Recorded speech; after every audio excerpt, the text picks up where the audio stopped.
唯一一个让倪萍都忍不住刮目相看的男人。16岁出道就拜戴玉强为师，20岁被廖昌永亲自请去当嘉宾。高3那年，直接手握6所世界顶尖音乐学院的录取通知书，是央视首位签约艺人，别人想立都立不住的欧皇人设，在他身上从来没崩过。比较人物故事，这里是人物眼 Seeker， 本期分享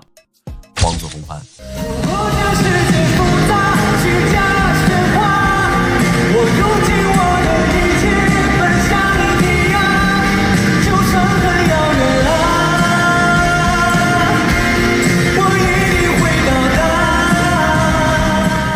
明天，黄子弘凡的除了《快乐禁止入内》中章版演唱会就要在鸟巢正式开唱了。小小的剧场到万人体育馆，再到如今能容纳8万人的鸟巢，他用2年多的时间走过18座城市，33场巡演，一步一个脚印，得到了无数歌手都向往的顶级舞台。2场演唱会的门票一开售就瞬间售罄，足以看出大家有多期待他的现场。很多人只看到他现在风光无限，却不知道黄子弘凡的人生从一开始就是满级大楼闯新手村的剧本。他的父亲是著名男高音歌唱家黄金忠，母亲是音乐学院教授何丽君，实打实的音乐世家出身。别人还在为艺考熬夜刷题发愁的时候，他高3就用4国语言录制作品集，一口气拿下伯克利等6所世界顶级音乐学院的录取通知书。这样的家世，这样的天赋，放在娱乐圈里，就算躺平也能轻轻松松赢在起跑线上。他的偏不，8年前他站上深入人心的舞台，一首送别开口就惊艳全场，让所有人记住了这个唱功扎实、嗓音独特的年轻人。按照正常的路线，他本该顺顺利利成为一名正统的学院派歌唱家，在专业的道路上一路走高。可偏偏赶上特殊时期，整个行业都停摆，大家几乎都没工作、没舞台、没曝光机会。为了活下去，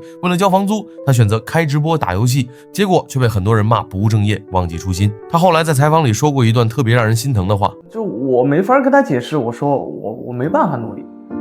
我没有机会，我没有工作，我没有收入，我连房租我都交不起，你让我该怎么去pay for我的梦想呢？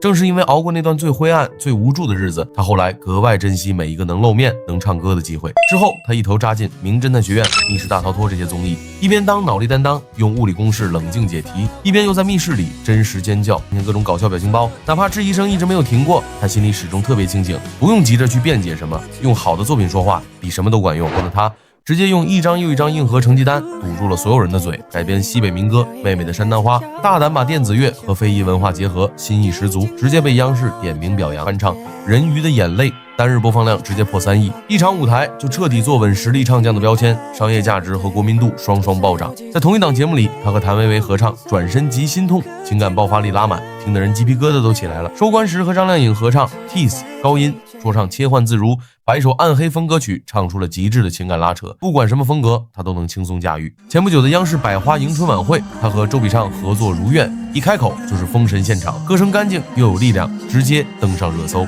而他真正的王炸是2024年发行的首张个人专辑，除了快乐禁止入内。如今实体专辑市场低迷，大家都不爱买碟的大环境下，他的专辑狂卖15万张，创下华语乐坛近5年的销量记录，用实力证明好音乐永远有人买单。如今的他代言接到手软，专辑销售额超过2800万，25岁就站上央视春晚的舞台。今年春晚他依旧在列，一次次用舞台证明自己。最近一段表演里，为了唱好一首情感细腻的歌，黄子弘凡主动收起了自己最标志性的华丽高音，改用更温柔、更像聊天诉说的口吻去唱，不炫技不抢戏，一切只为歌曲本身服务。就这一个细节，又让这个天赋型选手再次火出圈。很多人说黄子弘凡是天选之子，是娱乐圈的爽文男主，可他的人生真不是一句运气好就能概括的。他有背景却从不炫耀，有天赋却从不躺平，有流量却依旧踏实低调，跌入谷底时不抱怨，重回巅峰时不骄傲。他用行动证明，真正的王牌从来不是家世，不是运气，而是他自己。黄子弘凡走的每一步都稳、都硬、都让人服气。